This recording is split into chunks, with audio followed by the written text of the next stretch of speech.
Senator Lindsey Graham issued a challenge to Vladimir Putin late Sunday evening, saying that Donald Trump was prepared to retaliate against the Russian leader. Republican Senator Lindsey Graham has issued a challenge to Russian leader Vladimir Putin late Sunday evening, saying that President Donald Trump was prepared to kick Putin in the. Appearing on Late Night in America, the South Carolina senator issued the statement while talking about Iran and how Putin seemed to break the promise that Ukraine's sovereignty would be respected if they gave up nuclear weapons. He's not gonna stop until somebody makes him stop. So Trump has been tough on Iran, which is incredibly dangerous but in a weakened state. And Putin, your turn is coming, Graham said. Donald Trump is the Scottish Scheffler of American politics and foreign diplomacy, and he's about to put a whooping on you, the 70-year-old senator said. What's gonna happen here is that Trump is gonna impose tariffs on people who buy Russian oil. China, India, and Brazil, those three countries, buy about 80% of cheap Russian oil. That's what keeps Putin's war machine going. So President Trump is gonna put a 100% tariff on each of those countries, punishing them for helping Putin, he added.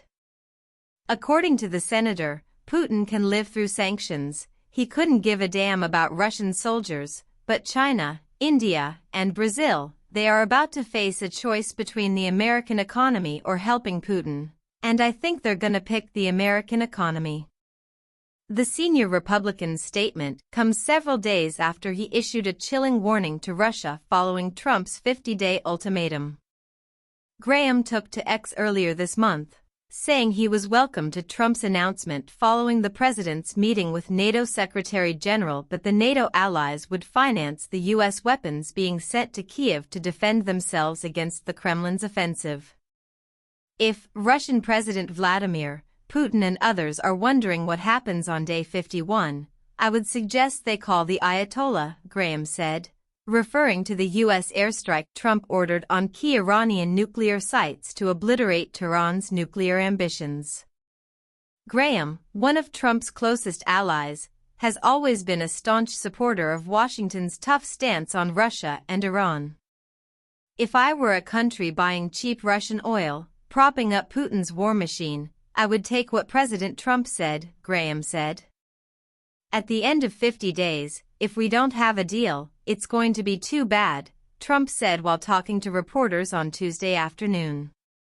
The tariffs are going to go on and other sanctions. Russia, however, has not taken kindly to Trump's threats. President Trump's statements are perceived not as a signal for peace, but as a signal for the continuation of the war, said Kremlin spokesperson and Putin aide, Dmitry Peskov.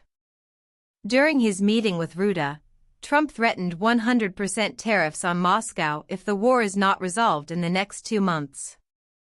Recently, following Russia's Tuesday attacks that included bombarding Ukraine with drones, former Russian President and Prime Minister Dmitry Medvedev, who is serving at Moscow's Security Council, said that the Kremlin is undeterred by Trump's theatrical ultimatum.